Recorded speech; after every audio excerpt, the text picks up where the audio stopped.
Astăzi vă voi arăta cum să faceți piept de pui la air fryer. Uitați ce bine arată. Foarte bun. Delicios.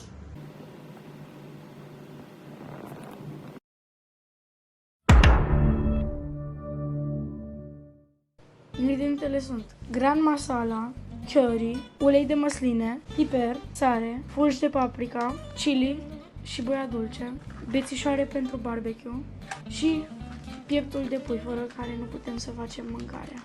Vom amesteca toate ingredientele într-un bol. Boia dulce, chili, curry, cam o linguriță din fiecare, gram masala, piper, cam tot la fel o linguriță, sare,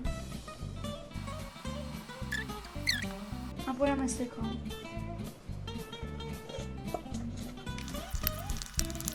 Și apoi 2 lingurițe de ulei de măsline. Și apoi amestecăm.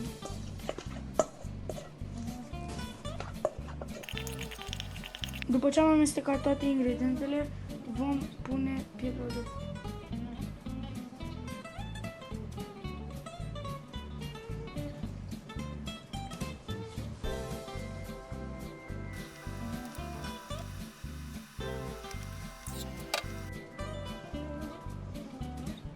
După ce am amestecat bine, vom pune pieptul de pui în bețele de barbecue.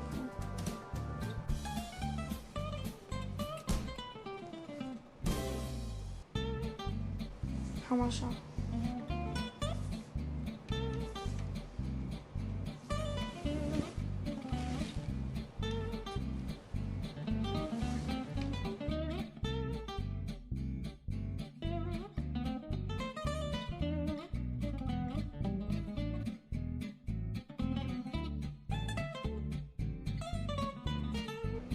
Pentru persoanele care mănâncă mai picant, putem să adăugăm și niște fulgi de paprika.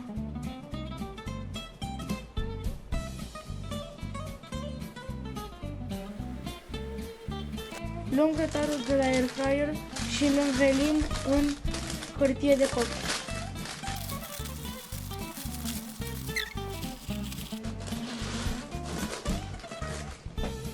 Apoi punem pieptul de pui în air fryer și îl băgăm în air fryer. Apoi setăm modul caldă.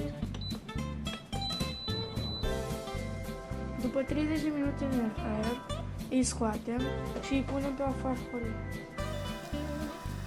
Am făcut și o garnitură pentru carne. Sunt niște cartofi copți.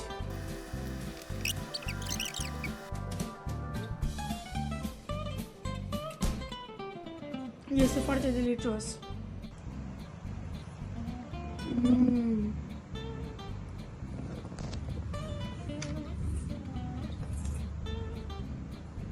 Foarte bun.